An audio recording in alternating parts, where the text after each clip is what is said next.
Écho. Bonjour Nicolas Bouzou. Bonjour Pierre. Vous avez écouté le discours d'un groupe de diplômés de l'école AgroParisTech lors de leur remise de diplôme. Ça fait beaucoup de buzz. En fait, ils vantent une désertion du système agroalimentaire actuel. Oui, c'est ça. On pourra retrouver la séquence facilement sur Internet. Alors, ces jeunes diplômés critiquent en effet leur école. Bon, ils auraient pu en choisir une autre, mais passons. Qui, je cite, forment des jeunes à travailler dans l'industrie. Bon, comme si c'était un problème.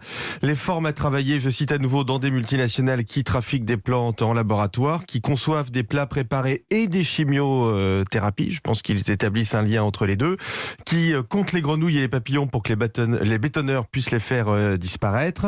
Une jeune fille explique un peu plus loin dans la vidéo qu'elle ne veut pas travailler dans une entreprise, mais travailler de ses mains. Les startups font aussi l'objet d'une critique en règle. Bref, tout y passe au profit de l'agriculture vivrière et de la décroissance. Alors, au-delà de ce tissu d'inepties, qui choque le plus, je trouve, ce sont les applaudissements dans la salle, qui j'imagine est composée d'adultes, notamment quand une étudiante explique qu'elle vit dans la ZAD de Notre-Dame-des-Landes. Bon, il me semble que de jeunes ingénieurs peuvent avoir des ambitions plus élevées pour eux et pour leur pays. Ou quand un étudiant se vante de s'engager contre le nucléaire près de Bure. Bon, d'une part, on a du mal à voir le lien entre cette énergie décarbonée qu'est le nucléaire et l'alimentation, et d'autre part que les adultes présents dans cette salle applaudissent ce recyclage de vieilles théories gauchistes des années 60, en dit long sur la démagogie ambiante. Alors, parlons du fond maintenant. Vous faites du mauvais esprit, mais est-ce que tout cela, tout ce que disent ces étudiants est totalement injustifié ? Oui, j'en ai peur. S'il y a un domaine dans lequel on a besoin de connaissances, de recherche, de science, d'innovation, c'est justement l'agroalimentaire, parce que les défis sont cruciaux. Il y en a au moins 3.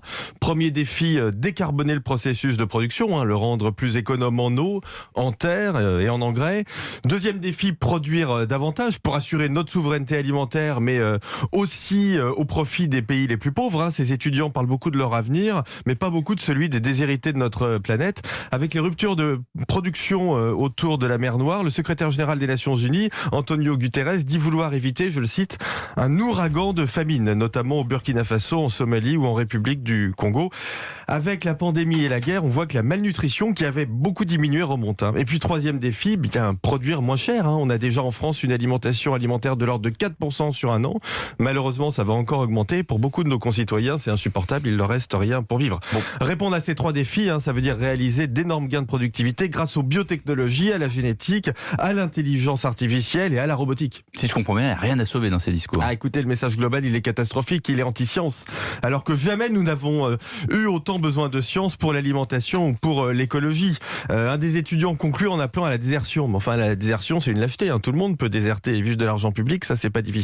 Ce dont on a besoin dans le monde, dans le domaine de l'alimentation, et en particulier ce dont ont besoin les plus pauvres, qui sont encore plusieurs milliards à souffrir de malnutrition, c'est d'engagement et d'intelligence. C'était l'édito Écho de Nicolas Bouzou, 7h19.